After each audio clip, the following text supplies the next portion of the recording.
म्हणून म्हणते, जब अपने ही फंस जाते हैं दुश्मनों के जाल में, जब अपने ही फंस जाते हैं दुश्मनों के जाल में, तब शेर भी फंस जाता है कुत्तों के जाल में. त्या कुत्र्यांच्या जाळ्यामध्ये माझ्या संभाजी महाराजांना अडकावं लागलं. किती हजार, 80,000 लांडगे घेऊन माझ्या संभाजी महाराजांना अटक केलाय. मर्दाचा बच्चा होता तो. सिंहाच्या जबड्यात घालून हात, मोजीन दात, ही जात मराठाची.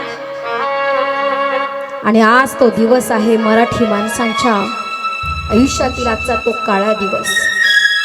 हे मी तुम्हाला का सांगितलं? आम्हाला थोडी का आम्हाला कोणी एखाद्या दुसऱ्या धर्माच्या माणसाने मदत केली नाही. भाईजान आहे आमचा, खूप चांगलं आहे. सांगू तुम्हाला, भाई तो आपला होऊ शकत नाही. ज्याची नजर चुलत बहिणीवरती आहे, जो मामीला बायको करू शकतो, जो चुलतीला बायको करू शकतो, तो कोणी हिंदूच्या मुलीला लक्ष्मी बनूच शकत नाही, बनूच शकत नाही. आणि जो आपल्या गाईला माय म्हणू शकत नाही, तो कसला भाई? भाई नाही. या हिंदुस्थानचं अंतःकरण फार मोठं आहे. त्यांनी सगळ्यांना पनाह दिली, सगळ्यांना जागा दिली. कारण की हा भारत देश आहे ना, धर्माची शिकवण देणारा आहे. आणि या धर्माच्या शिक्षणामध्ये आम्हाला जाती भेद हे शिकवलं नाहीये. पण कधी कधी वाटतं की आपल्याला सुद्धा जशास तसा व्यवहार करायला पाहिजे. कारण की हे कलियुग आहे. इथे हा गाल पुढं केला मारल्यावरती आणि त्या माणसाने लाजून तो गप्प बसणार नाही. या गालात मारल्यानंतर दुसरा गाल पुढे केला तो माणूस लाजून गप्प बसत नाही, तो दुसऱ्या गालातही मारून पुढे निघून जातो. एवढा निर्लज्ज मनुष्य झालेला आहे आजच्या घडीला. म्हणून अशा माणसाची शिकवण जीवनामध्ये आचरणात आणावी. कसं वागावं, कसं राहावं, कसं बोलावं. जसं धर्मवीर संभाजी महाराज जीवनामध्ये जगले, त्यांनी धर्म सोडला नाही शेवटच्या श्वासापर्यंत, तसं धर्माचं रक्षण आपणही केलं पाहिजे. कालचीच घटना आहे, पुणेरी न्यूजला दाखवली बातमी.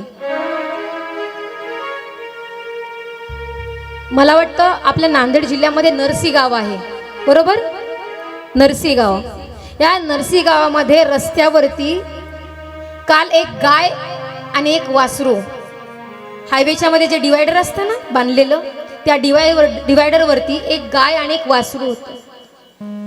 त्या गाय आणि वासरूला पकडण्यासाठी काही इतर धर्मी आले, ज्यांनी त्या गायीला पकडण्याचा प्रयत्न केला, वासराला पकडण्याचा प्रयत्न केला. गाय सुटून निघाली.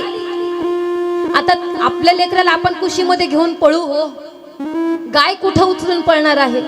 गाय पळायला लागली, वासराला इशारा केला, पण वासरू लहान, त्या वासराला पकडलं. 3-4 होती. त्या गायीच्या वासराला त्यांनी गाडीमध्ये भरलं. ती गाय पुढे निघालेली, वापस फिरली आणि ती गाय त्या गाडीच्या पुढे जाऊन उभी राहिली. बघा तुम्ही व्हिडिओ आवर्जून. आपल्या धर्मावरती आघात होतोय, कधी डोळे उघडणार आपण? किती दिवस डोळे बंद करणार? ही गाय काय आहे, बैल काय आहे, आपण पुढे पाहूया. मला सांगायचा मुद्दा काय आहे, हे काय घडत चाललेलं आहे. धर्म काय? धर्म आम्हाला हे शिकवण देत नाही.